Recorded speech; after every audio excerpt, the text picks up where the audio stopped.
Damn, partner, how'd you get so good at doing puzzles? Did your parents make you practice morning, noon, and night until they ruined your love for puzzle solving, leaving you to resent them? All the while, they're thinking that they were doing you a favor when in reality, they were just pushing their own unhealthy addiction on you? Is that how you got into them and so good at puzzles?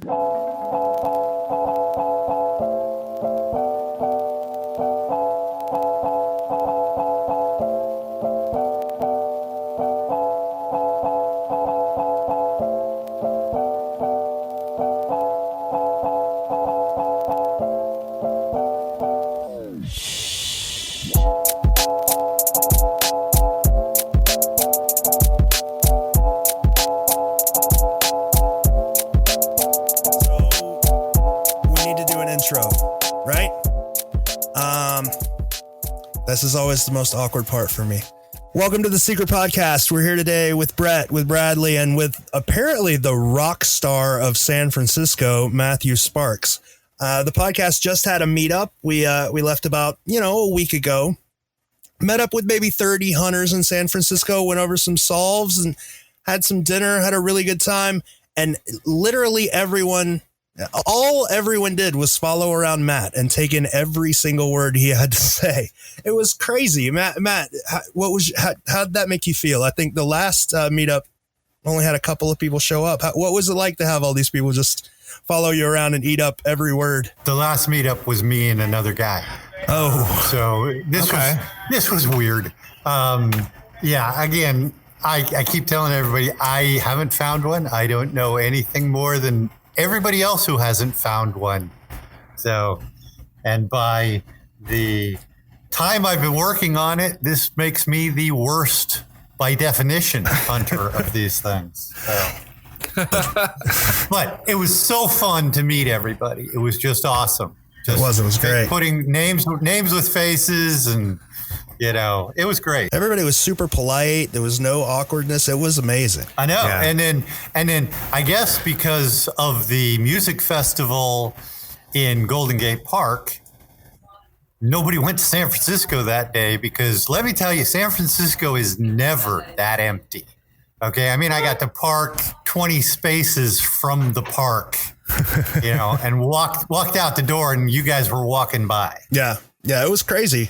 There was nobody there. Well, I guess the people that did show up, we had the hunters, and then we had the news. Like, for some reason, the news just decided to show up. Wilson. Yeah. The infamous Wilson. He's been ghosting us for years now. Yeah.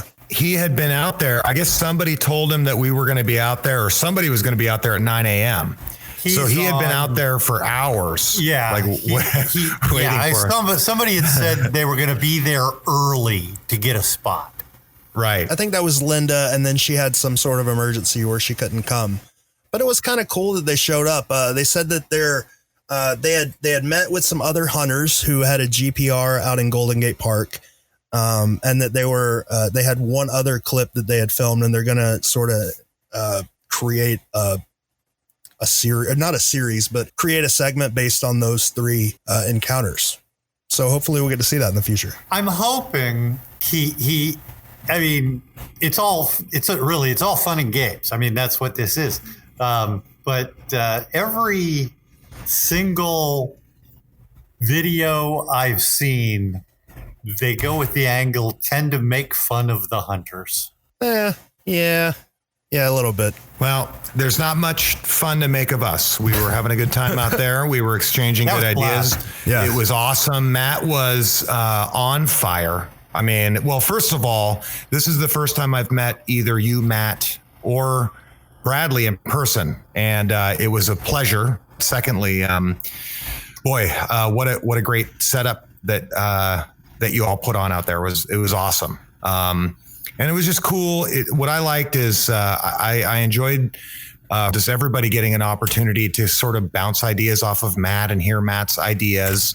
But also everybody got a chance to kind of like showcase what they, their ideas and their, potential solves and dig sites and things like that. And a couple people got on camera, and it was just a really, it was an otherworldly experience for me. Yeah. I didn't anticipate how cool and fun and great that would be, and how polite, like you said, how polite everybody was and how nice they were and how into it everybody is. I mean, it was just really cool. Yeah, I completely agree.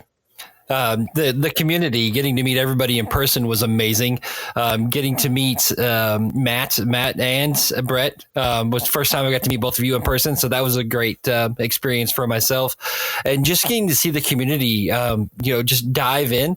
We all try to be supportive on the forums, but, online on the internet, there's always kind of a filter where people try to be, a little more cautious than what I think they normally would be. And you get to see that in person. I mean, there was no holds bar. Everybody was just, I've got something, let me tell you. I've got something else, let me tell you. And it was amazing. I was so excited to be a part of that.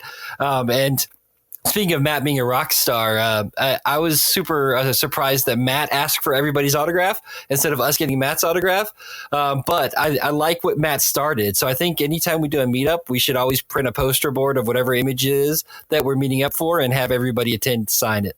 Yeah, that's been hanging on my office since then, and on the wall behind my desk, and everybody who comes in asks about it. So another excuse to tell people. That poster board was a great idea. Not only because of the keepsake, but because a lot of the people in San Francisco have very image-based solves, and it's really hard when you're talking online to sort of see what they see. And it was really helpful to have this huge image of the painting sitting there so that people could point. I see this here. When we went to the bar, I threw it in the middle of the table. And I would, there's another example. San Francisco was empty that day. We got a table for 19 without waiting. That's crazy. What? Across the street. That's round, insane. so we could all look at each other and interact. Yeah, just to paint this picture for people that weren't there, it was a giant round table, kind of think of like Knights of the Round Table sort of situation. And in the middle was a giant Lazy Susan. And Matt put his big poster board right on the Lazy Susan, and all during our interaction with dinner and drinks, this Lazy Susan was going left to right with everybody spinning it around so they could point the image the way they needed to and discuss, with their neighbors about what was going on.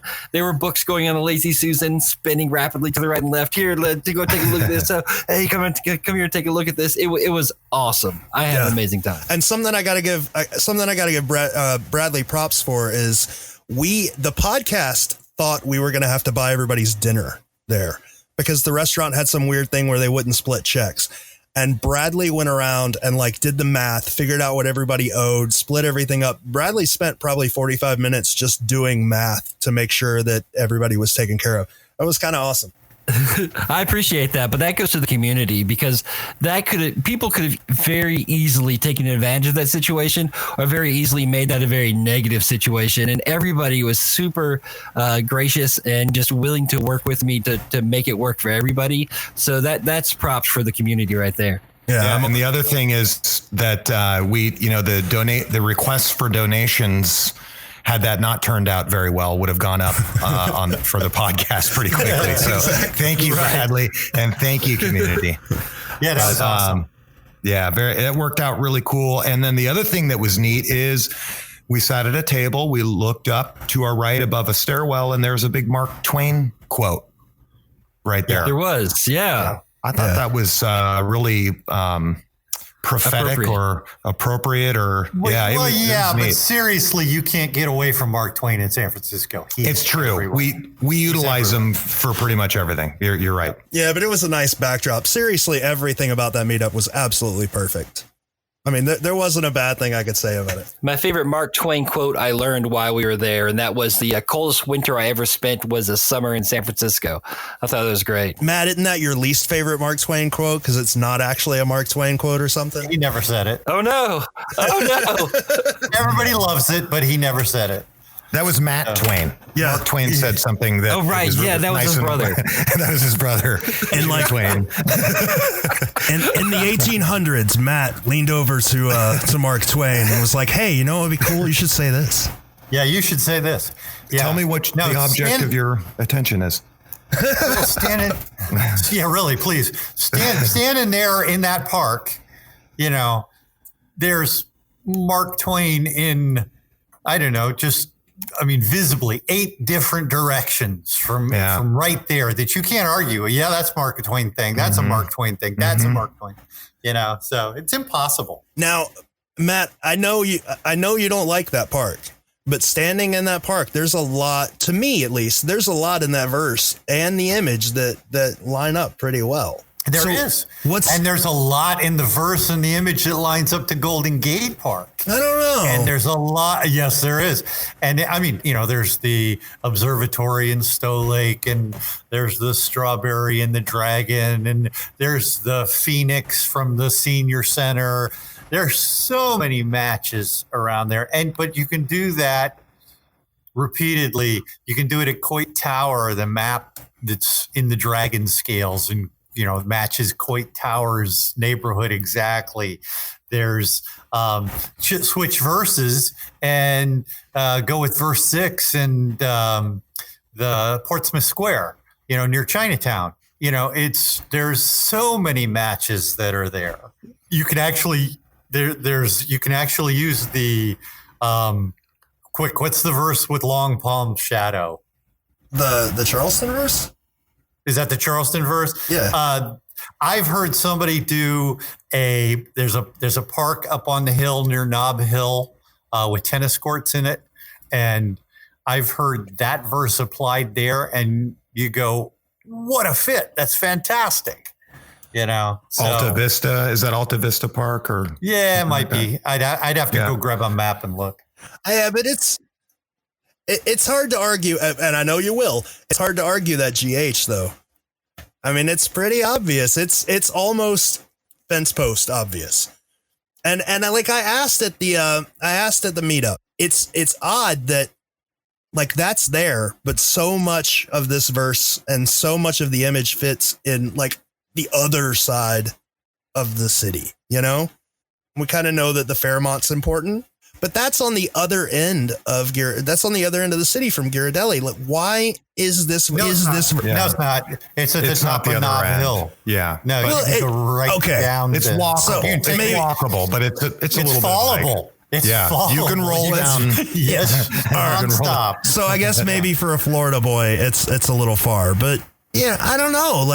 Chicago's right there. Chicago's within half a mile of each other, not including the water tower.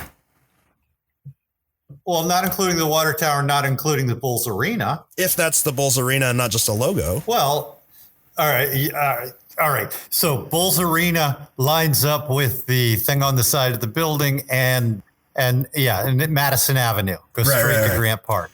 So and water tower to the Archer, goes down Michigan. So a quick synopsis, and hopefully I get this right. Something that the way Matt believes part of the puzzle works is the image gives you two different sort of icons, and that creates two different paths that intersect at a point, and that point is where the verse takes over. Right, Matt? Basically. 4 icons. Oh, I only knew of 2. Well, San Francisco. All right. You got the Bulls Arena in Chicago. You got the Fountain of the Lakes. That's 2. You got the water tower, and you got the Archer statue. That's 4. All right. Cleveland, you got the transit building and the triangle. And you have the statue that I can never remember that guy's name. I think you're thinking of Dante. Maybe. The one right next to the Greek cultural gardens, in the Italian gardens? It's up the street. Yeah. No, it's up because if you came in on not Euclid, but the other way in, and you came down from the north, it ends up at the Horseshoe. Okay. And poof, you're right there. Both of those. All 4 of those things are in the verse. And in San Francisco, you got Golden Gate Park and Lincoln, and you have Fairmont and California. You get off on Fairmont, go down California, it runs right into Lincoln Park. And if you get off Golden Gate Park and you go up 34th to Lincoln, you're right there, same spot. That's pretty far, though, isn't it? From the Fairmont all the way down to Legion of Honor. It's a straight shot with no turns. I'll give you this, man. I've always given you shit about El Cid, but I actually stood in front of that statue, and that is a giant step. Like that statue is enormous and impressive. You know, I went to a couple of places where, like privately, I know you've dug, and I see what you're saying. Like I didn't understand before, but I understand your solve now. So I don't know how much that means, but whatever. It's out there. Speaking of these large distances, that's one of the things I really loved about this community as well. Not only did we meet up and get to talk about our different solves and our different theories of, where things are buried, why things are buried, what paths we take, et cetera, et cetera. We had a team that was ready and mobile. Almost everybody in the meetup wanted to go and visit all the different places. We big shout out to Anthony. Anthony took myself and some other members to several different locations we wanted to check out, and was super gracious host in San Francisco. So thank you so much. But they didn't just want to talk. They wanted to get out. They wanted to explore. They wanted to be boots on the ground. They wanted to see these places firsthand and hash out theories and find this cask. They were driven to a mission. And I really appreciate that about them. Yeah. And how about, people coming from all over the place for this thing? Like we had Caroline and Nick coming out from all the way from Jersey. New Jersey. We had BBI, and I think his name is actually Mark. He came all the way up for the weekend just to hook up with us and talk to us from Southern California. And then we had a bunch of people. It's no small feat to drive in from the Central Valley of California. Some people were making like 3-4 hour drives into the city, and expecting not to be able to park or get anywhere once they got there. So I don't know. That was really cool. Something I've got to do a throwback just a little bit, man. When all of these communities were started, me and JM and Matt and like John Hardapy, everybody came together and we were like, we need this. A community needs to be formed. This meetup proves that happened. Like there is a tight knit community behind The Secret, a community of people who care about each other, who are friends with each other, who want to help each other. It was great to see that many people get together who agreed on so little. Like none of them agreed on any real solve, but they all worked together to help each other out. It was amazing. And the other thing was, I really liked, just walking around the city. You being a native from here, I get to see it every once in a while, but I don't get to do like boots on the ground and scoping stuff out in detail. And it was really cool, George and Bradley, when we were scoping out by the Fairmont Hotel. I think that's called Huntington Park, I want to say. Yep. Yes. And there was a couple in town from Boston, and they walked up to us, and they saw you guys were carrying all the digging stuff, but they saw all the digging stuff. They're like, "You guys are treasure hunters, aren't you?" And we're like, "As a matter of fact, we are." And that was great. It was really cool, and they just got a kick out of it, and they joined the podcast and joined the pages on Facebook, and they got a big thrill out of it, and it really reminded me like how much fun I'm having doing this, and how cool I feel, getting to get out and look around the city. And that was the first of 2 times that happened. Remember, we went to like the last night we were there, me, Brett, Rachel, and Brett's wife all went to a bar, and the bartender just randomly starts talking about The Secret. And we're sitting here looking at her like, do you know who you're talking to right now? Like, shout out to the Pig and Whistle. And we went and had a beer. That's a place where I used to go with my wife all the time, pre being married, right around the corner from my apartment. And we were in there just talking, and she brought up The Secret on Expedition Unknown. And we were just like mouths agape, this is so crazy. She was very opinionated, I must say. She's like, she definitely, it's definitely at Coit Tower, and, she had her ideas, but it was just really random and really, really cool seeing how far reaching this thing is. And then Rachel just sitting at the bar going, my God, can I not even go to a random bar without hearing about this puzzle? Can you guys just shut up for 1 minute? That was the biggest disappointment of the day. Is you didn't bring her along. Oh, I'm really sorry. Her and Brett's wife went out and had like a girls. We went to San Francisco originally because it was Rachel's birthday, and they went out and had a girls' day and just sort of hung out and had a very expensive lunch. They had fun. Yes, and it was nice of them to accommodate our crazy adventures on Saturday. And then it was time to get back to business and hang out with them. But yeah, we had a really, really good time. And back to Aquatic Park, originally I started in Legion of Honor, when I first met Matt, and I loved all the stuff there. Then I sort of moved over to Golden Gate Park and formulated my own opinions there. Then kind of simultaneously with Anthony, we were working on this, and I ended up down at Aquatic Park. And there's a lot there, and I know there's a lot everywhere, but like the things that I like are like the air smells sweet piece with the, potentially, even though that's supposed to be metaphorical, it being near the GH, and that would be a tie into the image. Not far away, High Poster 3. I mean, there's ship masts all over the place. There's the Fisherman's Wharf sign that has the 3 wooden posts as called out by the Japanese heads. Sounds from the Sky. I really like those speaker tower things where they used to broadcast to people that sat around in the park. They used to broadcast sporting events. There's a lot there. Can I make it all work? No, of course. I haven't been able to make any of this work anywhere, but we have to admit there's some good tie-ins there. And I could see why somebody would go there and dig. To be honest, that might be its downfall though. There's so much there that none of it's very specific. None of it's fence post specific, none of it's MMB set in stone specific. And I say that knowing that the Chicago guys got that wrong, but everything there sort of fits, but it might be the wrong place because everything there is just a little vague. What do you think, Matt? What's your biggest argument against there? My biggest argument against it? Yeah, besides the 4 points. It said Legion of Honor. No, there's fantastic arguments for it. There's the biggest issue with the area is how much renovation that's happened there. Yeah. And that doesn't affect whether it was there or not. That just makes me cringe to think, if it was here, all that dirt was removed. So can we talk about the Legion of Honor? Are you okay talking about yourself at Legion of Honor? Okay, I got no problem with anybody knowing where it is. I thought Seeds Gregory, totally cool dude. Yes, very great guy. And I listened intently, and I've been doing some kind of back channeling with him, and I'm trying to get better understanding of where he thinks it is.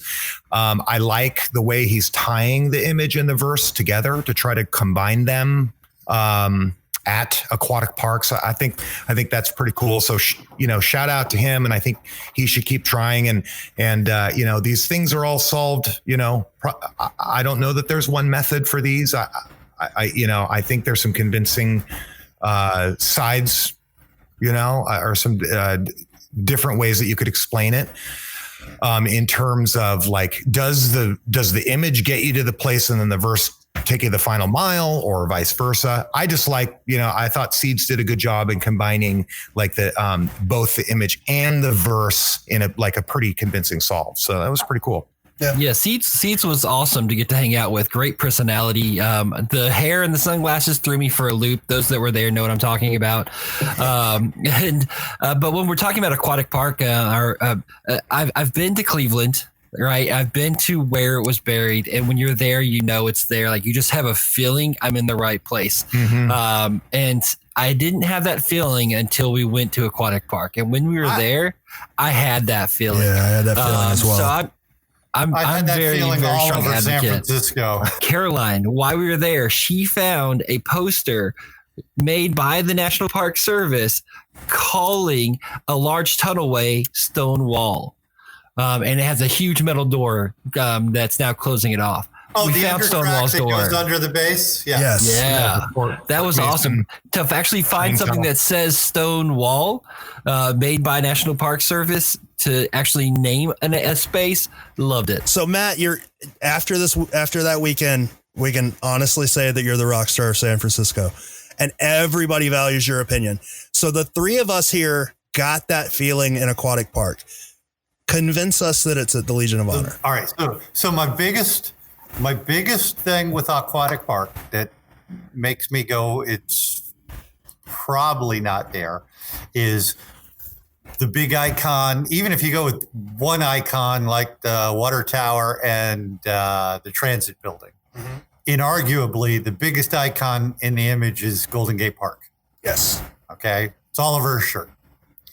So you can't, like it's easy to go down Michigan to get to Grant Park from the water tower. It's easy to go down Euclid to get to Rockefeller Park from the transit building. It is not easy to go from Golden Gate Park to Aquatic Park. Okay. So, I mean, if there was a straight shot between the two, I'd go, that's something to pay attention to. And that was actually the piece that made me finally turn around and go, I got to leave Golden Gate Park behind, because you don't dig at the water tower. You don't dig at the transit building. So, if I follow that, I got to be somewhere else. And I tried all kinds of else. I went north and south down the Great Highway, down to Fort Funston, up to Land's End and Cliff House and the San Francisco Memorial for the ship. It was actually there was a couple big flagpoles up on top of Land's End because of military stuff that was up there, but none of it felt right until we recognized the Head and Shoulders as the parking lot, the tabletop as the fountain. The fountain. Angel Island is visible from there, as is Golden Gate Bridge, as is Fort Point. There's so many things in the image that are visible from that point, more than any place else, more than at Aquatic Park, at the marina, at Coit Tower. There's so many places in San Francisco. Yes, you can get image matches, but when you stand there at the Legion of Honor, they all match. From her sleeve to the thing under the table. Then step into the verse, and you start seeing education, and justice right over there on the other hill. Aces High is, Highway 1 running north, but first across the Golden Gate Bridge. It's right in front of you. Sounds from the Sky. If June is the month of this CASQUE, in June gloom in San Francisco, it's fog all the time. The foghorns would be a constant sound, that needs a device to be made for you to hear it. And they are, sounds from the sky near Aces High. Well, they're mounted on Highway 1. So, there's just, in that single spot, there's so many more matches you can do, than you can do some here and some there and another few over there. But you stand in that one spot. There's so many. I'll give you, like, a lot of people try to use this image as a map and try to overlay it on things. But probably the best overlay that I've ever seen is the head of the lady and that parking area. That's probably the best match I've ever seen. You know what else is in that parking area? Skunks. And over the edge, heroin needles. Yeah, so found some of those too. If you dig there, be really careful. So I gotta say, I finally got to dig in San Francisco. I dug in a spot that I didn't believe in, but I've tried to convince Matt to dig there at the terminus, and I finally got to dig there. And we found heroin needles. We found skunks. We found raccoons. It was great. We found no casts. All right. So if you're standing there at the terminus, which wasn't there in the 80s because it had been taken down in the 60s, And before that, it was at the head, the very tip of the parking lot.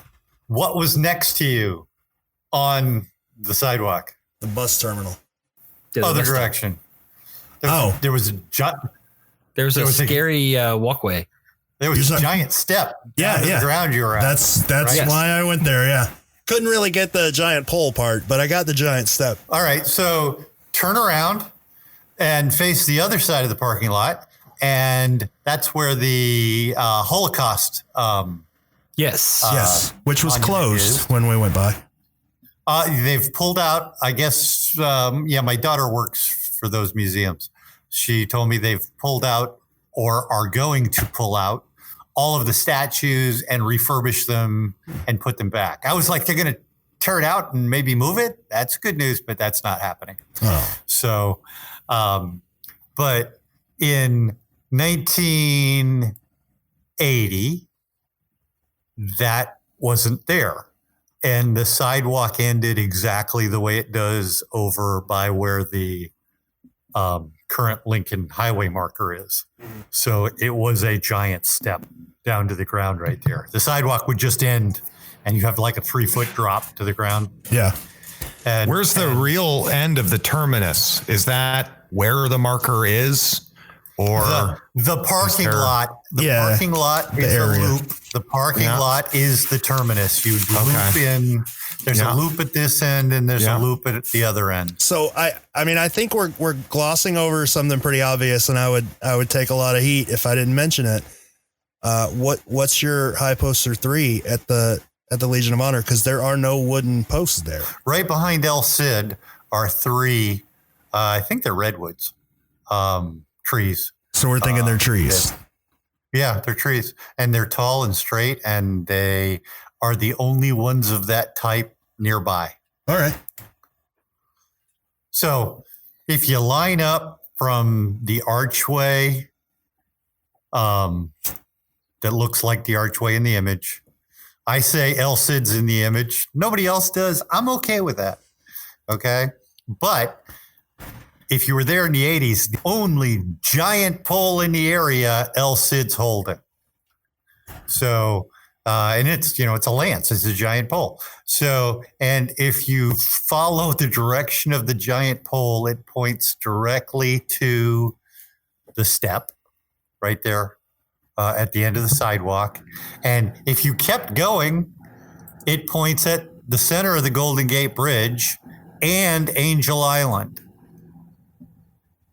So, and I think that thing is called a pole lance or something, isn't it? Yes, I think it is a pole lance. Yeah, has the word pole in it. It is a pole lance. Yes, it is. Yeah, and there's no denying that the Joan of Arc statue is one of a couple really solid Twains. There's so many right there. It's annoying.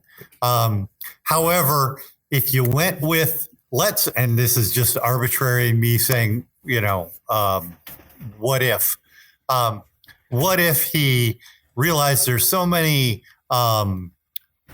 Twain references in San Francisco that he was nice enough to put it in the image for us. Okay. So in the image specifically, there's 3. So if you read what he says about the Legion of Honor, he's actually not talking about the building. He's talking about the medal. But he says it's a wonderful object. And the Legion of Honor building is right there. And if the arch is the Legion of Honor Great Gateway, then that would be the one direction. The second one is in the part of her hair, you have Golden Gate Bridge and Fort Point. And he went to Fort Point and wrote a newspaper article. And the third one that's in the image is his friend was accused of murder. So he bailed his friend out, or promised to pay the bail if his friend skipped town. And as soon as his friend got out, he skipped town. So Mark Twain had to skip town in San Francisco also. So he grabbed a rowboat or a small boat and he went over to Angel Island and he camped out for 2 weeks. That's sort of where I get lost in these solves. Like I think back to Chicago and I think back to Cleveland. And if you were to put me and you and anybody, any Joe Blow off the street in either of those parks with a book, I could explain that entire solve to the random person without them understanding anything about the history. Right. I can point, this is this, and this is this, and this is this, and it leads you here, and they would understand. So it always makes me pause when someone says, you know, Mark Twain wrote this. How would you know that if you're standing right there, like you do in Cleveland and Chicago? You know, if you have to go back into history, how does that help you if you're a kid in 1982 who can't Google, you know, where Mark Twain wrote an article in a newspaper? You know what I'm saying? If you'd been to Angel Island, they got signs over there describing the Mark Twain thing. All right, but okay, no, I'm with you. Yeah. With you. And then but the Legion of Honor, no, you got to go like read all his newspaper. I mean, excuse me, the Fort Point. You got to go read all his newspaper articles, which this thing caused me to do. I've read everything. And I love that about The Secret, man. Even if we never find any of these things, just the stuff in history that we get to learn and the places we get to experience, it's amazing. It also sets you up for huge problems because in Innocents Abroad, he says, hey, the one object of our attention that is so magnificent, and he's talking about the cathedral in Milan, Italy. And I'm like, how the heck do we point at Milan, Italy? But I think that's what keeps me in Aquatic Park. Like if I were to take Joe Blow off the street and say, hey, what do you know about Mark Twain? What did Mark Twain like? He's going to say, well, Tom Sawyer, you know, the Mississippi River, steamboats. And Aquatic Park's got one. It's really big and it's hard to miss. It's the simple. People always give me shit about it. I try to keep it super simple. And that's just the simplest explanation I can come up with. Mark Twain steamboats. Yeah, I don't but know.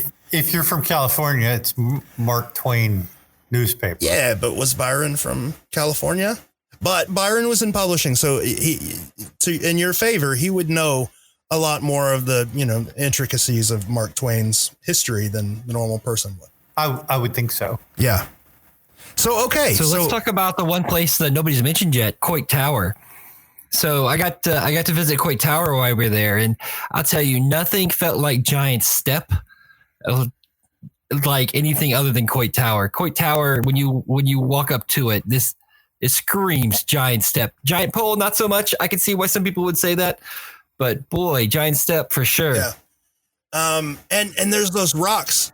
Months and months and months ago, somebody posted on Facebook. They had like a side by side of some rocks at the top of a stairwell right next to Coit Tower, right up against like the painting, a couple of rocks in the image, and they looked perfect. Feral Stairs, or yeah, I do remember that. Well, I didn't think they looked perfect, but yeah, I hear what you're saying. Yeah, and something we learned while we were there, just talking to the natives of San Francisco, the gentleman in the park who brings his dog there every day and has been doing it for as long as he can remember.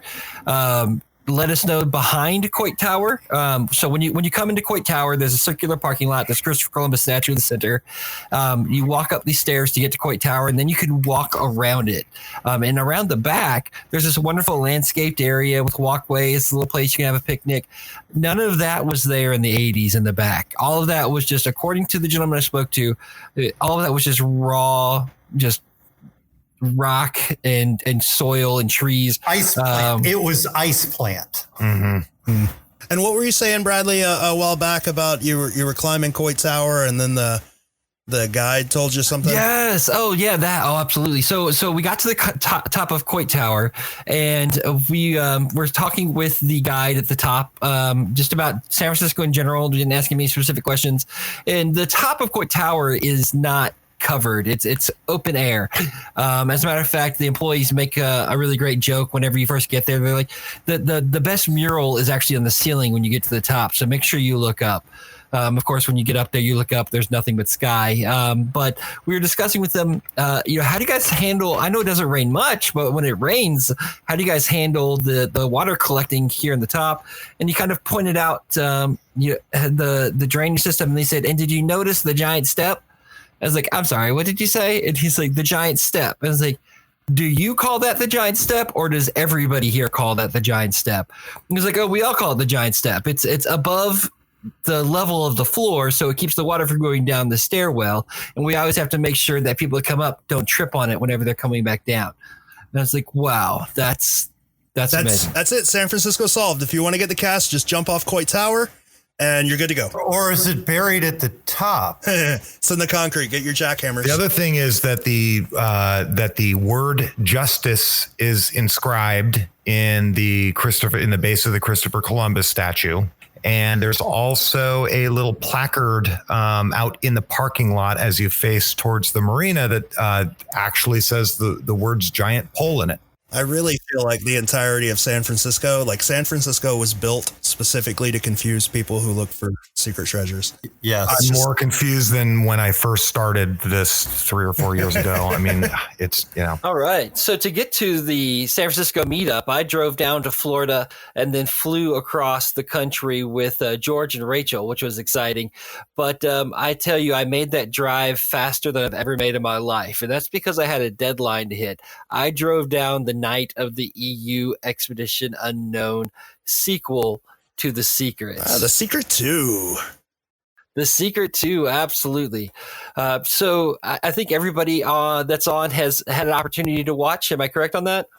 Yes. Awesome. The podcast actually did a live stream for everybody so that everybody could watch the premiere at the exact same time. My general feelings about the episode, I came to it with a lot of, is this going to be as good as the first? There's a lot to live up to. I've got a lot of heart in this hunt at this point. What is this going to be about? And man, I tell you, I absolutely loved it. I enjoyed it so much. I loved the way they approached it. I loved the sidebar themes that they threw in. I loved that they gave people period nicknames like D&D. I love that there was a DeLorean. I love the technology that they use to go back in history so they could kind of see what the parks looked like at a previous point in time. I loved the entire show. I loved every minute of it. There was a lot of fun stuff to see. The last time I saw the Goddess of the Forest, it was in pieces. I mean, I didn't realize that so much of it still exists. So they restored it between when I saw it last time, right where they went to see it. But it was just basically the front of it. So there's more of it there. Yeah. So it used to be the front. That was all that was left? Well, it was in pieces, really, so, yeah. And the back's missing. I think they had pieces of it that they were treating or restoring, separately from the front. And I think, because as I recall, it wasn't near as massive as it was when I saw it. And you saw it there in the park or in the museum? I saw it there in the museum in a stairway there at the college. Yeah, I thought the episode was epic. Like, I laughed my ass off for that. Like when they had the whole Back to the Future scene and somebody off camera was like, "Hey, Calvin." Josh Gates is like, "Why do they keep calling me that?" was great. I laughed my ass off. The Stranger Things Secret 2 bumper. It was the whole intro, the 80s style intro. Everything about this episode was super entertaining. The guys from EU did an amazing job. They did. The Indiana Jones search through the museum, search through the warehouse. It was great. Yeah. But one of my favorite things about this episode that they didn't do in the first was they made very specific, that you need to respect the parks. Like, I think they stopped twice to say, we got permission to do this. Don't dig without permission. And I think that was really honorable of them to make that point. And very appreciated. Yes, very appreciated. So it sounds like we all really enjoyed the show. Some of us actually had some behind the scenes experience with the production. I think George, did they reach out to you for any information? Let me see how I can answer that. Yeah. Sorry. Yeah. So the podcast worked with EU we worked with EU before the first episode, right? The podcast team, with, JM and Brian and Andy. Matt, I think you did some stuff you gave them some stuff for the first episode too, right? Yeah. So yeah, we've been working with them, sort of behind the scenes, giving them information, getting them some access. I did a couple of digs for them in St. Augustine that obviously didn't turn up anything. I did a couple of digs for them in Charleston that didn't turn up anything. I even went to Louisville to dig for them and didn't turn up anything. But yeah, it's sort of been an ongoing process. EU has embraced the community like no other production has. I mean, there's been episodes about The Secret. There's been newspaper articles and magazine articles or whatever, but EU has sort of just embraced the community and worked with it. It's been a crazy ride. So you're saying not only do we have the news in San Francisco stalking our Facebook page, but EU's probably keeping an eye on it as well. Dude, if you had any idea how many producers are in the Facebook page, you would go nuts. Seriously. And Matt, how about yourself with your experience with this most recent EU episode? Anything you can share with us? Sure. It was JM and I were basically, we said we have some possibility locations we want to check out, but the permitting process in San Francisco is such that you can dig one hole. And working through EU and EU working with the Parks Department, we got permission to do multiple searches on the same day. Yeah. And that was really, really, really nice. Yeah. Thank you. Yes, guys. I'll give EU that. Like I've got to give them props. The amount of connections that television show gave us has been crazy. And the access they gave us to different parks and different people, it's been great. And we're super appreciative. It sounds like not only are they reaching out to you guys for help, but they're absolutely giving help back to you guys. It's almost as if maybe we're getting a little bit more from them than they might be getting from us. Yeah. I felt that was. Yeah, I felt that way too. Yeah. Hey, thanks to you. Yeah, and by the way, we learned Josh Gates listens to the show. So hi, Josh. Hey, Josh. Absolutely. Thanks for listening in. If you run up to us in public, we will definitely give you our autograph. Yeah, too. I'll sign some stuff for you. I mean, how awesome was that in the episode when Alice Cooper just, oh my God, you're Josh Gates. Yeah, it was crazy. That was super cool. So Alice Cooper said he watched all the EU episodes. He said that right there. That means he's watched the Secret episode. And he's probably on our Facebook page. Is a secret hunter. Yeah, I certainly hope so. I think there's an Alice on there. So you know. How cool would it be to be like a personality, and then to just be walking down the street and one of your idols is like, dude, it's you. Like Matt, how awesome would it be to be walking down like the street in Cleveland or somewhere and Palancar's just like, dude, you're Matt. I got to say hi to you. I've actually had people come up to me and go, are you Malted Falcon? And I'm like, okay, this is either really scary or really funny. So, but yeah. As a matter of fact, when we were walking in Aquatic Park, since I had never met Matt before, we were walking over to the Meetup site, and there was somebody across the street that kind of waved. So I just kind of like waved back and turned around and kept walking. And then George was like, "That's Matt." And I was like, "Holy crap!"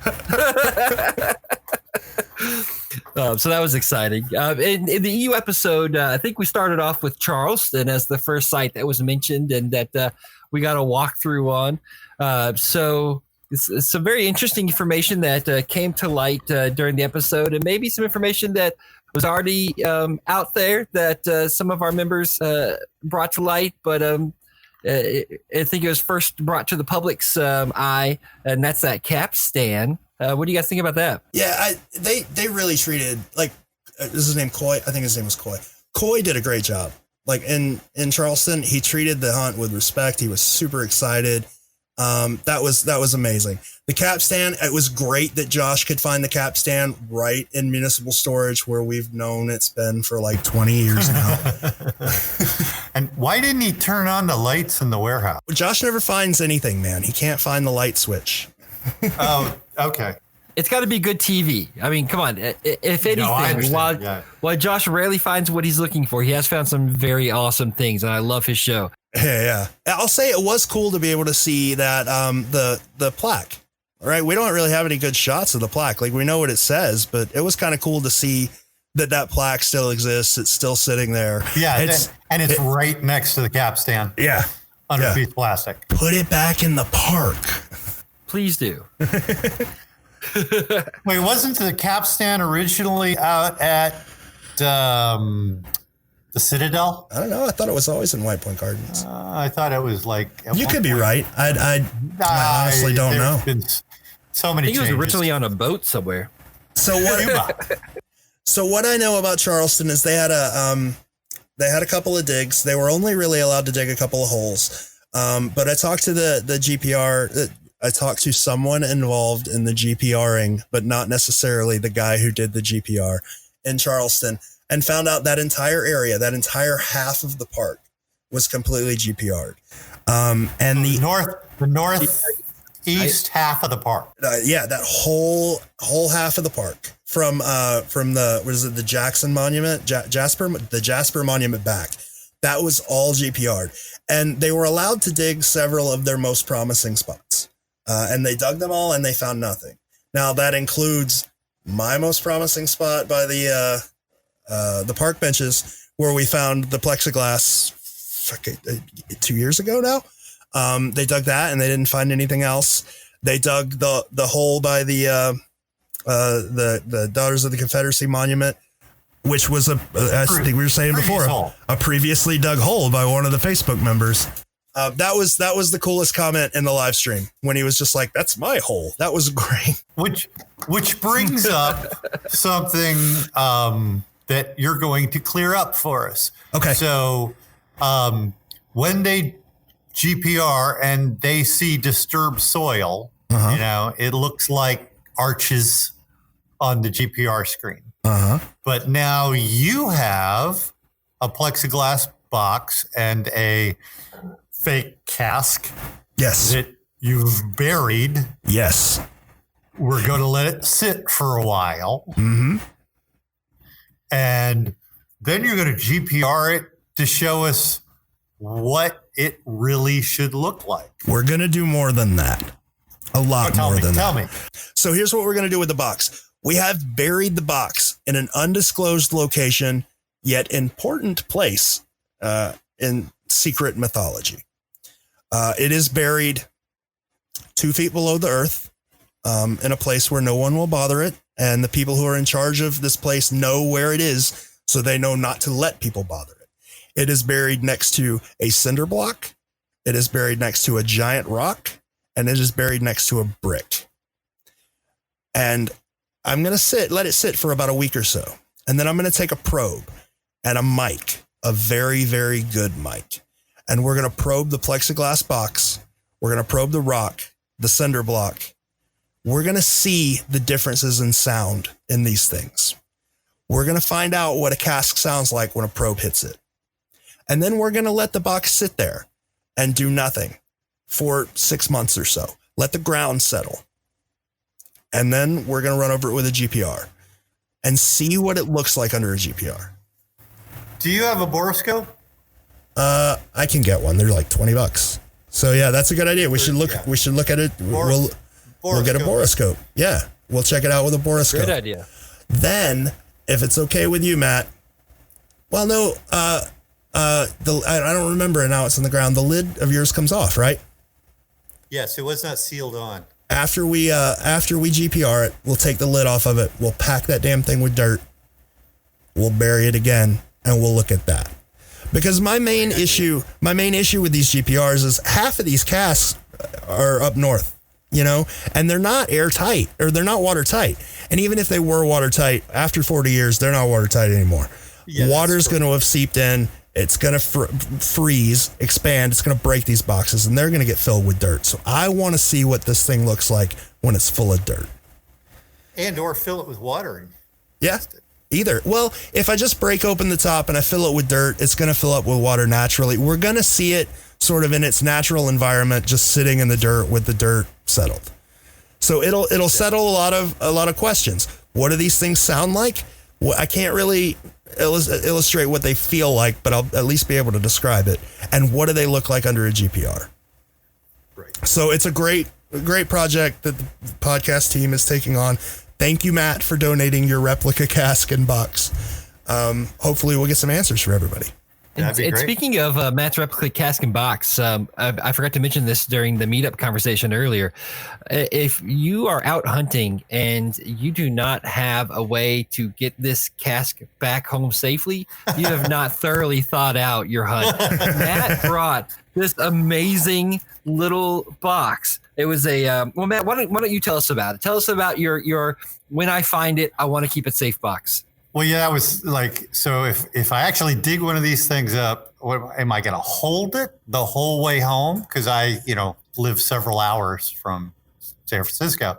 So I thought, well, I know the size of the case. So I laser cut out of foam a custom fit carrier to hold the lid, the cask, and the key separate from the plexiglass box and the plexiglass lid. So everything's wrapped in foam and it's going to be protected as you drive along. And now that's in the trunk of my car. Thank you for that great gift, Matt. Yeah. Hey, you're welcome. Legit. Yeah, it's it is awesome. Absolutely legit. If you haven't seen the live stream that we did, go watch it. We got some footage of it. It's legit. I'll post some pictures up on the Facebook page. It was made out of, a Tupperware, fancier than Tupperware, Rubbermaid bin and exercise mats from Walmart. Yeah, it's legit. I like it. The other thing that I was thinking about is if you ever find one of these things and you pull it out of the ground, you're going to leave a big hole in the ground, and parks don't want you leaving big holes. So I was thinking, well, rather than just filling it in with dirt I wouldn't have, I can stick the, fake cask in there and take the other cask with me. Oh, Not to mention his little note that says, "Sorry, I beat you to it." Yeah. Love, Matt. You don't carry around a bag of dirt? I carry around a bag of dirt. I got it's super lame now that I think about it, and I probably shouldn't have said it because it makes me sound like a nerd. But I just went out to Walmart and bought a bag of potting soil. And whenever I dig, if I leave a divot of any kind, which I've done several times, I just spread out some potting soil. So if you ever see random potting soil around a hole in one of your parks, hi. So we're talking about the Expedition Unknown episode. We talked about the capstan. One of the questions I had for you that for the people that have been boots on the ground, I know you've been there, George. Matt, have you been to Charleston yet? I have been through Charleston and went, this is where a cask is, and kept driving. Nice. Oh, dude, it's a beautiful park. At one point, they had a point of interest, but they didn't dig because they felt the dirt was just too compact. It was too hard to dig. What are your feelings about that? Because my feelings about that are, why wouldn't you dig? I know it's hard, but make it happen. No, you don't understand, man. That sand is packed. Probably something I shouldn't say, but I will. When Charleston had their last hurricane a year or so ago, I was asked to go down and help volunteer as, a member of the fire department and EMS. I officially help. When I got there, they didn't really have a hurricane, but the whole city was evacuated, and they put me at the battery. Like, I was stationed at the battery. So I'm sitting there with all of my tools at the battery with nothing to do, no hurricane going on. So I used my probe in that sandy area, and Josh is right. Even with the ground saturated, it's just too hard. You can't dig that. It's like digging rock. So what do you think the chances are that it was possible to bury it there in the 1980s? I don't know. It depends. Yeah, it depends on if it was an area where landscaping had happened. Yeah. I know So the capstan was, when the capstan was removed, and this is a big thing on the wiki. The wiki thinks that the cask was right in front of the caps, or right behind the capstan in the sand. When the capstan was removed, it wasn't just like they didn't just pick it up with a crane and cart it off. There was an excavation, and it was done by the city archaeologist. And the city archaeologist dug out several feet from where the capstan is and recorded everything they found. They found some old pottery. They found some bones. They found a bunch of buttons, but they didn't find a cask. So the odds that the cask was ever buried in front of or behind that monument, slim to none. There's some pictures on 12 Treasures on the Charleston page of the newspaper article where they talk about the excavation, and it shows where the monument was, and then they dug out a couple 3 feet. I mean, it's a really clear picture. And the whole article it describes exactly what they found. There was never a cask there. Fair enough. So what did we learn from this episode? In Charleston? Yeah. Well, did either of you have a takeaway from this episode for Charleston? No. They dug in the wrong spot. Yeah. It's in White Point Crossing. So did we learn anything in Charleston? No, I don't really think so. It was super entertaining. I think they skipped over a lot of important parts of the verse, like the bar that binds. They really didn't touch on that. And according to the verse, that's where you need to dig. And by the Confederate statue, there's not really a bar. But other than that, no, I thought they treated Charleston with respect. I thought it was fun. I always thought the bar that binds was because I've never seen it in Charleston, never seen pictures of it, but I've certainly seen the things they put in trees to support the long. Nowadays they use cables, but before they used cast iron rods with eyelets on each end to keep branches from falling down. Oh, wow. Fair enough. Sure. Just saying, the two-path theory works really well in Charleston. And I am not an expert on Charleston whatsoever, but it starts at Fort Sumter and comes in where the Fort Sumter ferry connects, and then goes right down the coast to the park. And the other one comes in from, what is that, the Pear Blossom Bridge or something? Harriman Bridge, yeah. And comes down and hits the other side of the park. Yeah. Yeah, we talked about that. You've talked about that for a really long time. I remember us talking about that years ago. But it works better if there's two paths. All right. So EU episode kind of did what I did. They flew from my coast all the way over to San Francisco for the next half of the show. And they showed us Golden Gate Park, which I went to San Francisco and I did not step foot in Golden Gate Park. There was a huge concert going on.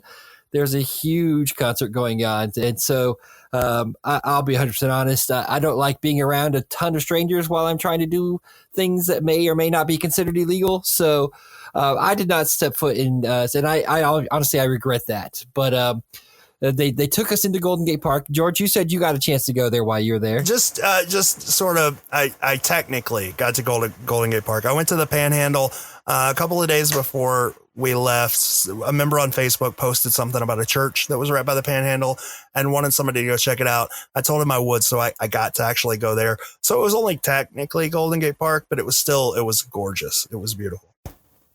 Yeah, we had a team, a community member that had a spot that they wanted us to check out. And I already reached out to them via Facebook message and apologized that we weren't able to get out there and probe and dig because of that concert. But, if we ever get another opportunity to, or if we have somebody else in San Francisco that can do that for them, we'll definitely get that. Oh, yeah, I got to go check it out. I couldn't find a place to dig. I just couldn't. Well, I mean, it was broad daylight and I didn't have permission anyway. But I couldn't narrow down the spot like he kind of wanted it to be narrowed down. It just didn't really work on site for me. That's not to say it won't work for somebody else, but it didn't work for me. So in San Francisco, there are, as we mentioned before, a ton of different areas, a ton of different ways to interpret the image, a ton of different ways to interpret the verse. But we got a walkthrough with Josh Gates, Dustin, and Deidre. Love their nickname, D&D. And they took us through the park and Matt, I think the kind of the general walkthrough they took from the doors to from the gate to the goddess was solved that you've had on, I think, Q4T for some time. Can you kind of walk us through that? Okay, so basically, starting at the lodge, McLaren Lodge, right there right near the Panhandle, is a beautiful, beautiful stone building with doors on it. So the theory was that's Stonewall's door. Next spot over, the air smells sweet, is the Conservatory of Flowers. Now, in the picture is the silhouette that's been discussed back and forth as either Lincoln, JFK, or even Ronald Reagan. But if you're going past McLaren Lodge and you're going past the Conservatory of Flowers, you're on JFK Boulevard. So then magic happened. So they only have so much time to put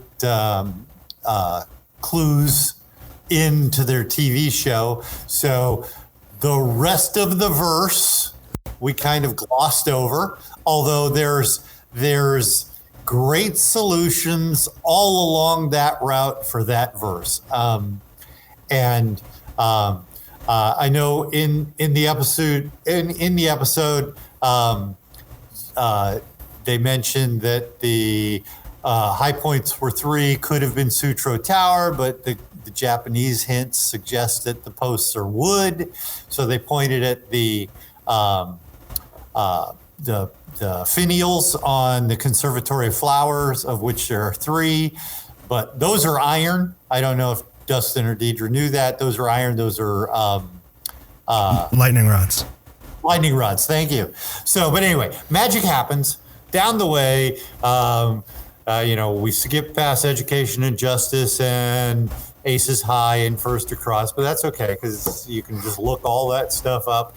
And we end up at the Goddess of the Forest totem pole, which I very, very familiar with the Goddess of the Forest. I think it was almost 2 years ago, Dustin called me and said, or texted me and said he's got a new take on the Goddess of the Forest, and where he told me where, not why, and it was basically asking if I'd ever dug out there, and I had not dug out there, and as far as I know, no one else has dug out there. The Goddess of the Forest base? I thought you dug like a trench around it. Oh, no. Dustin's spot was not at the Goddess. His spot was, let me see which direction. That's going to be southeast, or is that? Where the shadow hits. Yeah, basically, I'm facing the Goddess of the Forest. It's to the left and back a little bit. So, it was a non-explored spot. So about 2 years ago, Dustin also reached out to me and he mentioned to me, hey, I think we've got something figured out. I think we may have figured out how to unlock and solve each of the puzzles. Like, I don't want to go into too much detail until we've really got this down pat, but I think we've got something here. And he let me know back then. He's like, the first place we want to try this is San Francisco. And so we're watching the Expedition Unknown episode. And then Dustin says it. We've got the secret of the secret. So here's what I'm going to say. We got to talk about the secret of the secret, right? There's no getting around it. And we asked Dustin and Deidre if they would like to come on and explain the solve, because it's a little complex, right? It's got tricky little parts, and we wanted to give them the opportunity to come on and explain it themselves. They politely declined. Had other stuff going on, whatever. So I am going to have to do that for them. And the only way that I know how to do that is to go back in time to harness the power of Dungeons and Dragons, to become D&D and explain their solve. Our story begins a millennia ago. The fires of the Bright Lands were raging when two heroes broke open the foundations of hell itself. Suddenly a giant ball of fire burst forth from the depths and lit up the night sky. The powerful ball of flame drew the earth closer, spreading its deadly radiation across the lands, harming our heroes' fairfolk friends. The fairfolk, fearing for their safety, were forced into the shadows, where one by one they hid their treasures. Which shadows did they hide behind? Well, that's a good question. I don't know. Probably the goddess of the forest. Thus begins the tale of the secret of the secret. So that's my theory. So that's it. That's what I got. That's what I understand to be the secret of the secret. At some okay, so in these verses there are zodiac signs, which some of them I can see, some of them not so much. You know, some of them seem a little forced.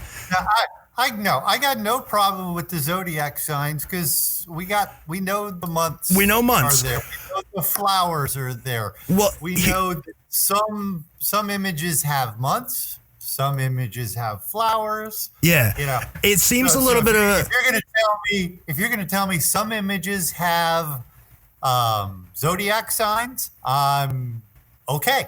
Well, some of them, but I can't stretch that across all of the. Here's my main problem. We know that there's times associated with some of them. We know that there are months associated with all of them, but zodiac signs don't follow along the same lines as months. Just because I was born in January doesn't necessarily make me a Capricorn, you know? So it's kind of a stretch to say this is the January puzzle, therefore Capricorn. Well, in Chicago, they say there's the Taurus, the bull, and there's the Gemini symbol. So the point would be cusp. They say they're both. They're both of those. Like each image holds two. In Chicago, I'm just going to say in Chicago. I can say that for in Chicago. Okay. So, which gives us the day of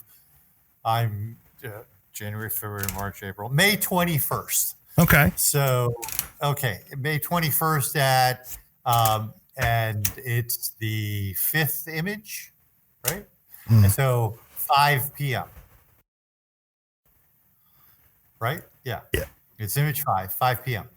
So, now he's got a website that he's posted several times called SunCalc.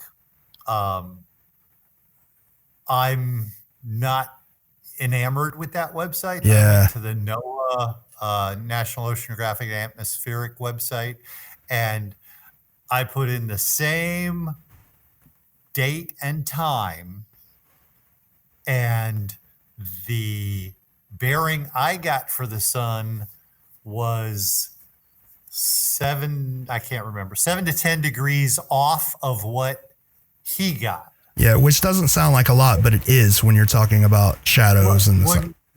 Because at this time, when you're off by an inch, you're off by a mile. Exactly. Well, yeah. I mean, it's if you're talking minutes and seconds, and as the movement of the sun across the sky. But in this particular instance, if you go with the bearing SunCalc comes up with, it puts the sun a little bit south of west, which means the shadows move to the northeast. Okay. If you go with NOAA, it puts the sun a little bit north of west, which means the shadow falls to the southeast. If this theory is correct, then the whole point of the theory is it points to the spot. Not near the spot, not about at the spot. At the spot. Marks the spot. Well, we're arguing back and forth about, is this one accurate? Is that one accurate? And you know what? He came up with, he said, you know what? Next May 21st, let's have somebody in the park with a camera. And, we got people who live in Chicago. They can do that. and they'll be there to take a picture of it at 5 p.m. And Yeah, and but we won't really know. We won't really know because it's going to be a problem. We won't really know because we don't really know where Chicago was. In the beginning, the first newspaper article, they had the dig spot in a completely different place than they did in Expedition Unknown. And even in the podcast, Rob was like, dude, this was 30 some odd years ago. I don't remember where exactly the hole is that we dug. And that's going to be a big problem. My biggest argument, my biggest keep it simple, stupid argument for this is, how many casts do we have? We got 2. 2 have been found. How many of those solutions needed shadows? 0. Well, let's play devil's advocate. So just because they didn't need shadows doesn't mean that shadows weren't involved. Right? Okay, because all right. I know that they missed so many clues. All right. And especially in Chicago, but they still found it. plain and simple, if they weren't there on that day and that time, they wouldn't see the shadow, so they wouldn't notice it. Okay. So, that's a good point. Same thing's going to happen in, January, February, March, April in Cleveland next April. Get somebody there to take a picture of that. Yeah. So here would be my rebuttal. Rob didn't really get to meet with Byron, but Brian did. And they went through the solution for Cleveland and Chicago, and shadows came up legit 0 times. When Rob sent their solution to Byron and Byron said, I can't, you're right in the spot. I don't know why you can't find it. Shadows were mentioned 0 times. So we found 2 casks without shadows, and we've dug at least 1 spot with them and found no cask. Now I'll give him, we don't know the exact dimensions of the goddess, so he could have been off a little bit, and it was augmented reality. So the shadow's not, I'll give him that. There's a lot of reasons why he wouldn't have found it. Just to be clear, Mhm. before the TV show was there and everything, they were there with, they plotted it out realistically. Yeah. I mean, I'm sure they did. It's, it's math. Reality was neat and cool for the Yeah. TV show, but they did the math. Well, I'm trying to give him an out. Like, if it's an exact thing, if this shadow is supposed to point to an exact spot and you've got the math and you know where that shadow was, that cast should be there, and it wasn't. That's fair. And one other thing. When EU had me dig at the Fountain of Youth for them, they had me dig 2 very specific spots. They gave me coordinates, they gave me feet, they gave me angles off of 2 very specific things. One was a little picnic area next to a coquina wall where they had me go a certain angle off the wall, back a certain amount of feet, and the other was the Wiki Fountain. They had me go like to the left of the Wiki Fountain and then back towards the planetarium, a certain number of feet. They gave me an exact spot where we had to get somebody down there to do math and figure out the angles and figure out exactly where we were supposed to dig. And we dug both of those holes. And guess what we found? It wasn't a cask. So we're 0 for 2 here, or 0 for 3 if you count both holes. Now, I'll say this. Let me walk back a little bit. I don't think any of us, even before the shadow thing, believed that the goddess of the forest was the right place, right? The shadow thing could still work in San Francisco. Maybe they were just in the wrong spot. Like, we know these images have some of these images have clocks in them. We don't really know why. It's possible that shadows have something, time and dates or whatever. It's possible. It's unlikely that it fits all of them. And that was the only real issue I had. When you're putting forth, we have the secret answer to the whole of the secret, it should fit. It doesn't. Maybe you got a really good idea about some of these puzzles. And I think this could work in some of them, but not all of them.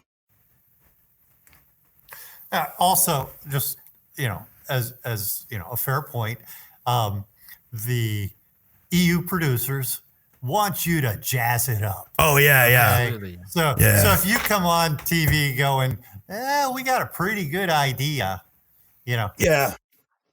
Dustin and Dieter did a good job. They did a really good job on that episode. Absolutely. They did a phenomenal job. And how many, not even talking about The Secret, all the different episodes that we've watched, and Josh is talking to somebody, has there ever been a single guest that hasn't said 100%, absolutely, I know where it is? Well, Coy. I've said it a million times. A million times. I've said on multiple podcasts, it's right there.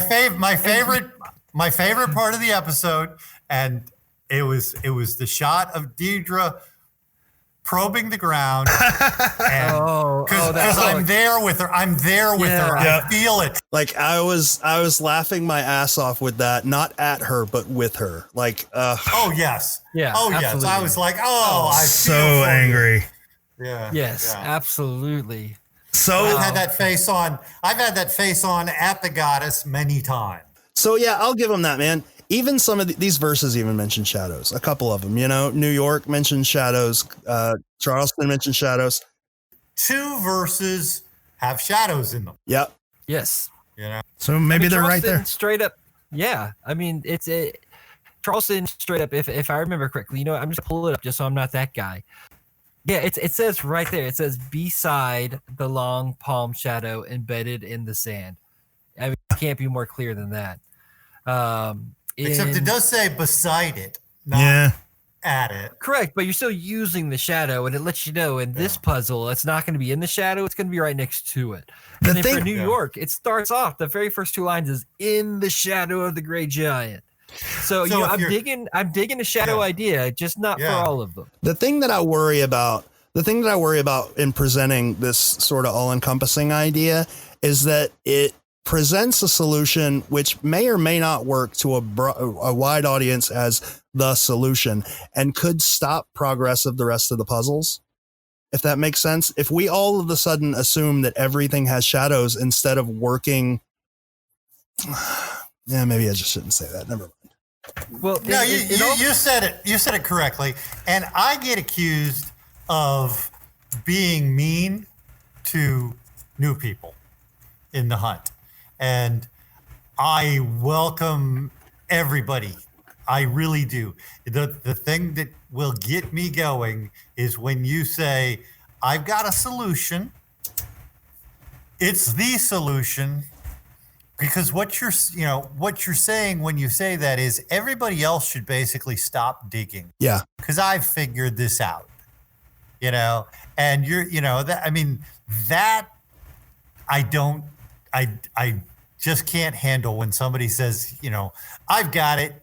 You just need to stop digging because I figured it out already. Yeah. Yeah. It's like, where's your cask? Show me your cask. I'll stop digging there. And I think, in all fairness, for D&D, I don't think they had any option but to present it that way. And I think 100% they feel that is the fact. Whether I agree with it or not, clearly I don't for the entire puzzle, but I think, in all honesty, that's how they feel, that they have figured it out and that's how it works. And in the show, they needed to present it in that fashion. But just for forum etiquette and online conversation, this topic comes up a lot. And it is deflating for new searchers that don't really have a background and a context of this hunt and all of the history of it and the information that has been uncovered and all the different theories out there and kind of how we bounce ideas off of each other. When they see a post that says, "Oh, here's the solve," I've got it. Then they stop. They lose all that excitement and all that joy that brought them to the forum. They see that and they don't have enough information to keep them going. They think, "Oh man, I missed it," and that's it. We just lost that user. Mm-hmm. That's correct. Yeah. I was Googling today. I think it was New York, and in one of the results that popped up was the solution to the secret New York, and it wasn't the solution. But that's how it pops up in the Google, search engine. Yeah, and I'll give you this. D&D obviously had to play it up for Expedition Unknown. It's a TV show. You've got to. I've got the answers. But then after that episode, they had all the time in the world to write as many articles as they want, saying like, "This is our idea," and it may not be correct. Whatever. This is our idea. Work with it. Dustin especially. And I hate it for him. At least on my end, I've seen him catch a lot of slack. You know, I've seen the people in the Facebook groups, like when someone new came in and was like, do you guys buy the Shadow of the Shadow thing? Every single comment was just flat no, you know? And Dustin went into Q for T, admittedly not the most welcoming place, and tried to explain his theory and just got shut down.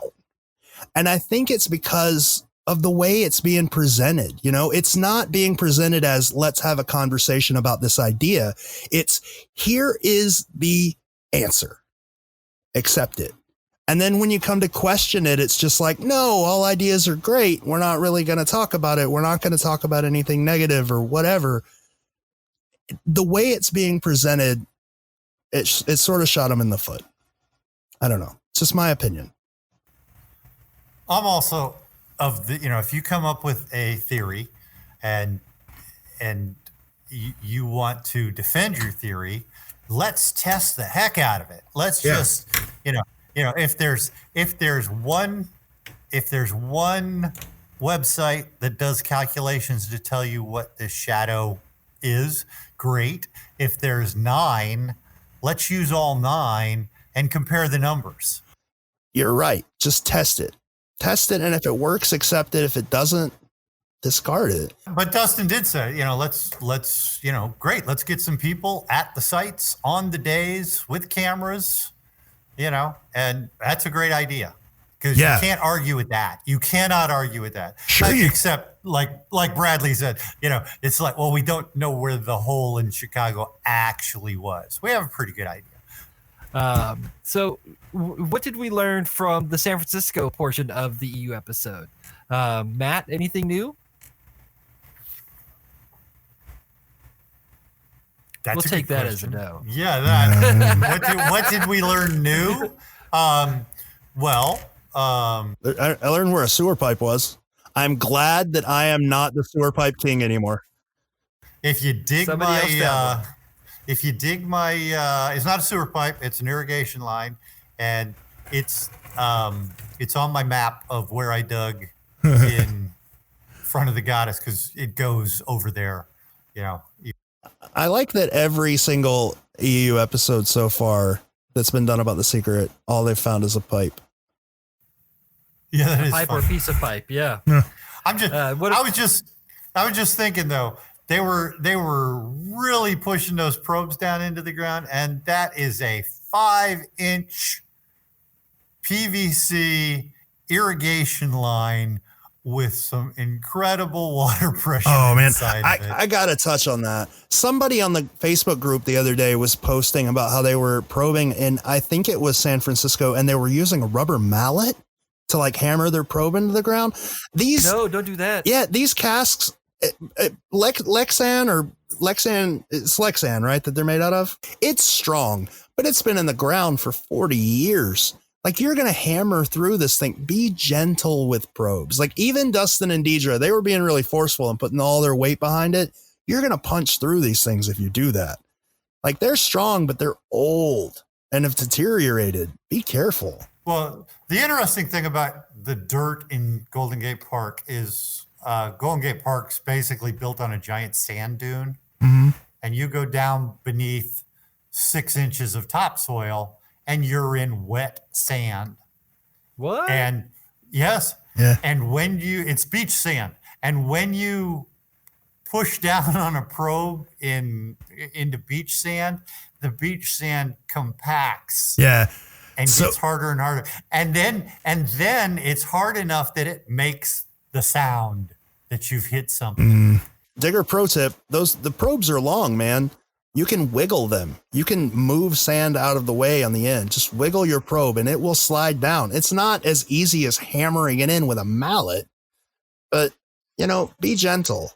George is saying be gentle, but Matt, when you showed us your home built acrylic box, you had some pretty good marks on the top of that. And you mentioned you gave it a good, at one point you mentioned you used all of your body weight, right? I did. I used my Bully probe, which is the thick one from Amazon, and it was down 2.5 feet, and I was pounding it down into the top of it, trying to break the lid of Yeah, the cask. but I in wanted all- to know what you're right, because they're 40 years old. They're old, and they're exposed to the elements and to water and dirt and bugs and roots, and you don't know the condition of these casks. I don't know them. Just be gentle, because I don't want to find a cask with a big hole in it.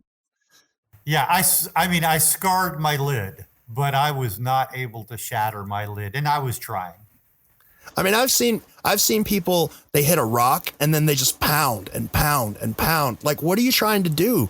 You've hit something, you've stopped. Are you literally trying to break it? Like, I don't know. That's when you pull the probe out of the ground and you stick the camera down in. The camera only costs $30. Or dig a hole. Anyway. Anything else that you guys want to talk about the EU episode? No.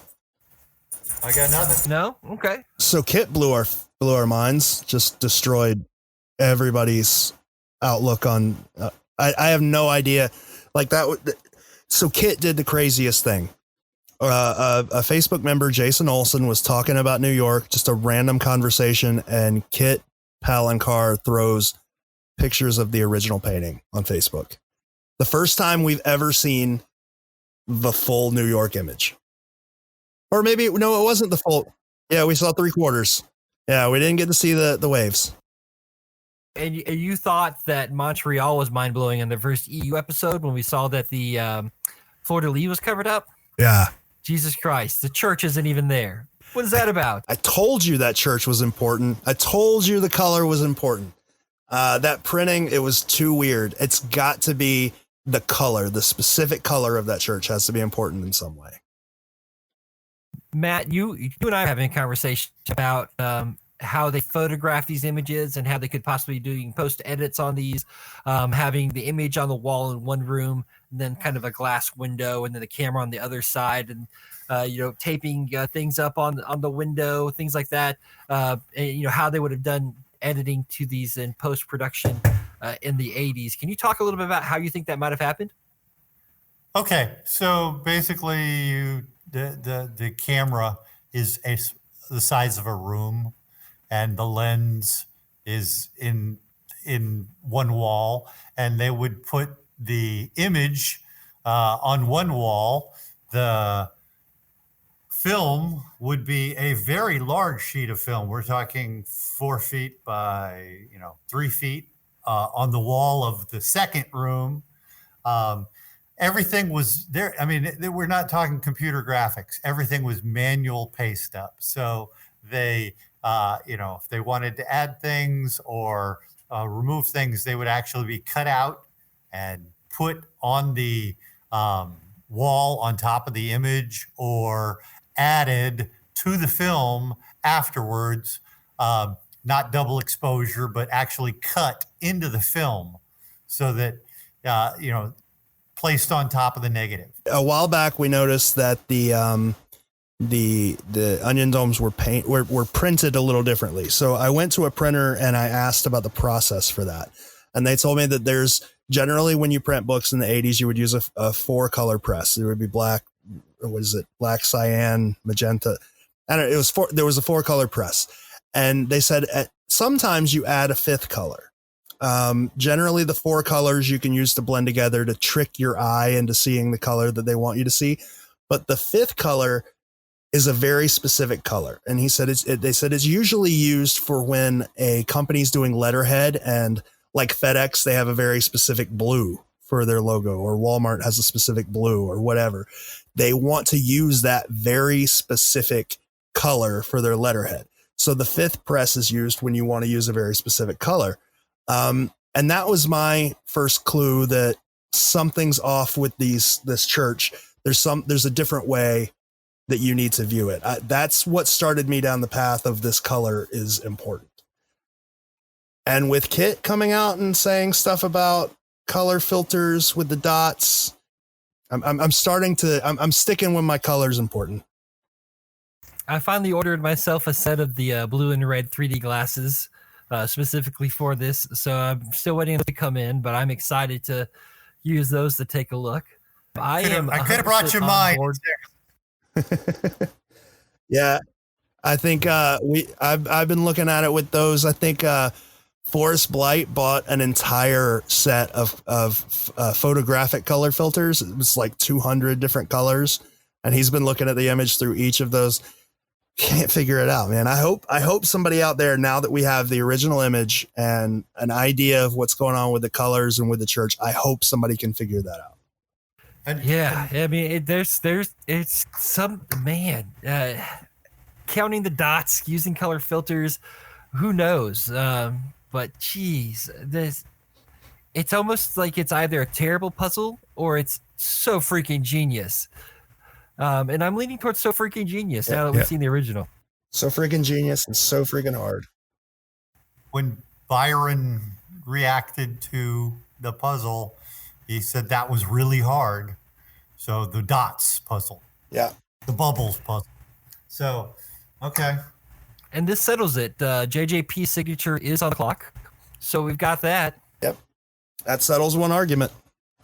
I think the New York image settles a lot of arguments. You've got, before, people were looking a little too hard to find sort of hidden stuff. Now that we can see it clearly, there just doesn't seem to really be anything hidden in that image. It seems like, yeah, what you need to see is right there.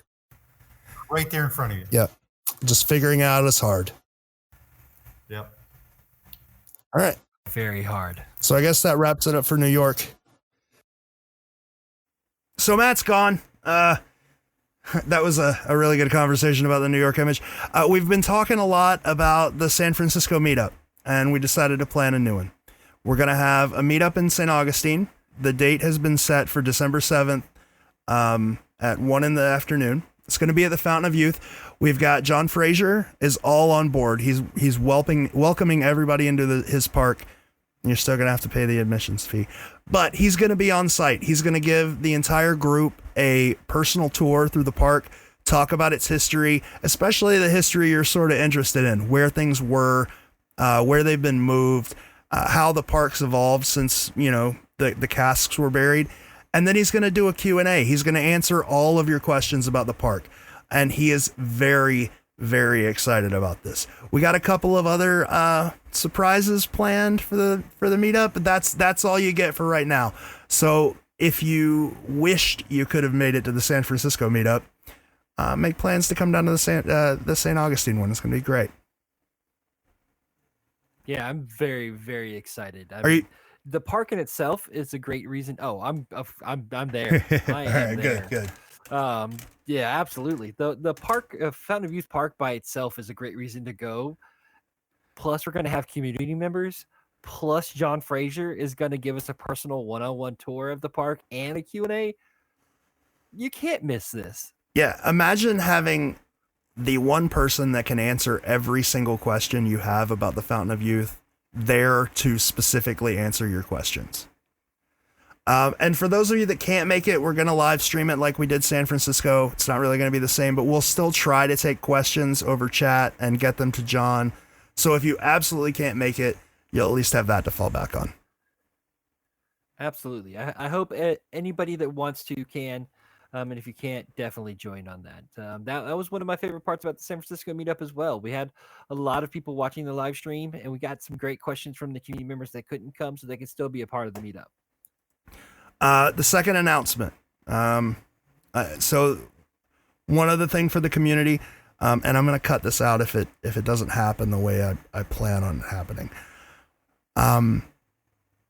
All of us are sort of enamored with John Palancar, with his art. We obsess over his art, but none of us can afford it, right? John Palancar's paintings are like $40,000. We can't go out and buy a painting and hang on our wall.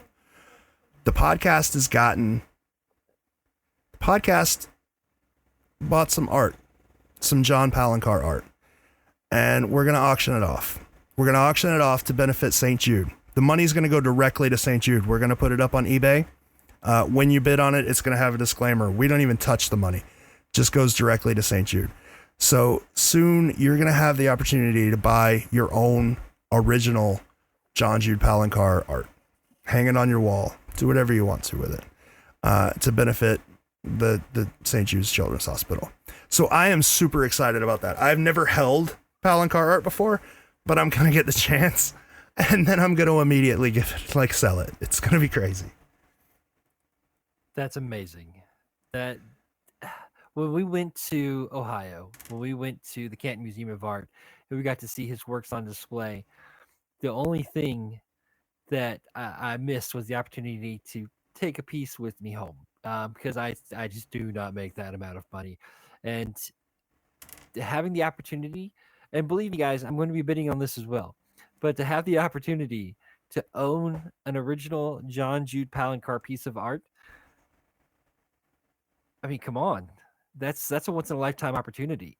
Yeah. So I'm super stoked about this. And I mean, we couldn't go all out. We couldn't get you a secret painting, but I think we'll like what we scored for you. So that's coming up. I know the community has been super, super gracious in the past. And I hope you guys will support St. Jude. I hope whoever wins will enjoy it. I guess if somebody wants to buy me something, I'll take it. Yeah, I really want a painting of Palancar's called Ghost Punch. I think it's $65,000. So if you've got that lying around and you really want to support the podcast, if you could just buy that painting, it would be great. So mine is called Becoming Human, and I think it was only 18,000. So I'm just saying mine will be a lot easier to make happen than George's. Please feel free. The podcast has been doing some cool stuff lately. We've been doing some live streams. We're going to be doing a live stream about the San Francisco meetup shortly. Actually, you'll probably see that before this comes out. You can find our Facebook page at facebook.com/groups/The Secret Treasures. And if you want to support the podcast, consider donating to us on Patreon. Patreon is a site that allows you to support your favorite content creators. You can join for like $5 a month. And you get some extra stuff. We're giving out an additional signed John Palancar art print to our Patreon members. Some of our raw audio from the podcast gets uploaded there for our Patreon members. So you get a lot of our stuff just a little earlier. So if you like us, consider supporting us.